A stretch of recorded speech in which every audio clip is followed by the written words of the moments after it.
y'all. Thanks for being here today. I wanted to jump on really quick and just talk to you about core or lumbar stabilization. You may have heard that term used either way when you're talking about aspects of fitness for tennis players or for golf players or for people who run or just in working out. We always have to stabilize our lumbar spine, which is this lowest section in our spine.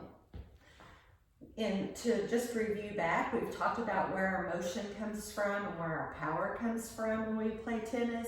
And that's going to be coming from our hip and then our thoracic spine. That's our motion.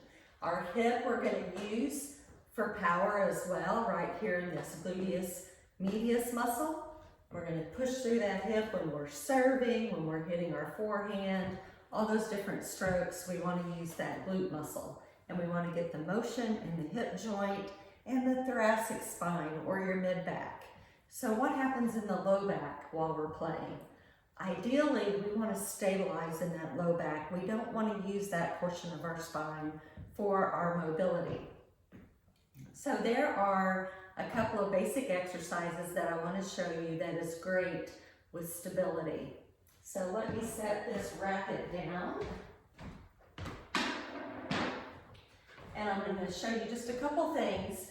And they're probably exercises you've already done in the past, but I want to really teach you the things that you need to hone in on to make it really a great stabilization exercises where it's not going to cause harm.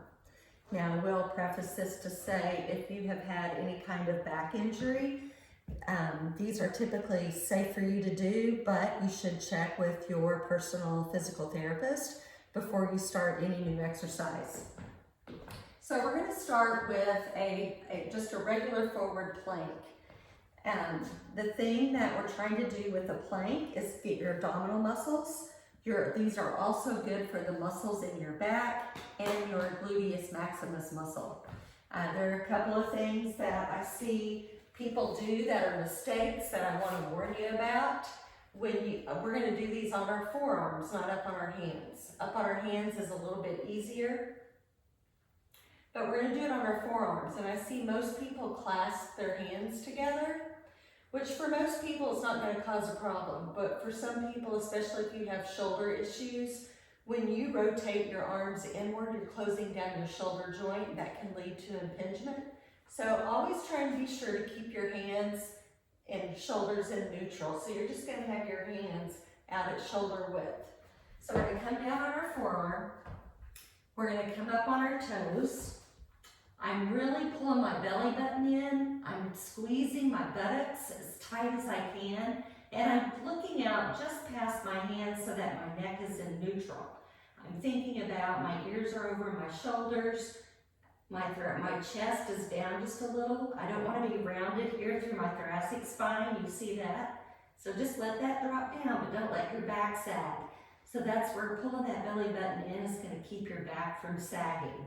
So I want you to start with the whole time. Everybody wants to know how long should I hold it. It's going to be different for everybody. If this is really hard for you, then start at 5 seconds. Start at 10 seconds. Work up to a minute, over a gradual period, of course. But that's a really good exercise to get all those muscle groups. So then the other one is going to be a side plank. These for me have always been harder. So I typically start these out with a shorter hold time than I do my forward planks. So the key with these, what we're trying to get, there's a muscle called the quadratus lumborum. It goes from the bottom of your ribs to the top of your pelvis. It's located on both sides.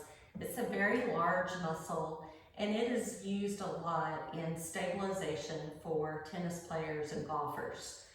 So what we're going to do is we're going to put our elbow just underneath our shoulder. Both legs are straight. I'm going to put the top leg in front of my bottom leg. And then I'm going to come on up. But I want to make sure here that I'm still in neutral, that my shoulder is still over my elbow. And then you want to make sure your shoulders aren't rotated. So open those shoulders up, look straight ahead so that your neck is in neutral. And you're gonna hold that as long as you can. And then you're gonna turn over and do the other side. Those are not my favorite, but they're very important for tennis. So, and they'll help you with that little curve in your waistline, so just a little added bonus there. You're gonna pull in your oblique muscles as well, so that's gonna help with that waistline. What else do I want to tell you about those? I guess that's it, and give those a try, and comment in the comments if you have any questions at all, or if you like this exercise, if you love to hate this exercise, and if you have any problems with it. Also feel free to message me and share it with a friend if you like.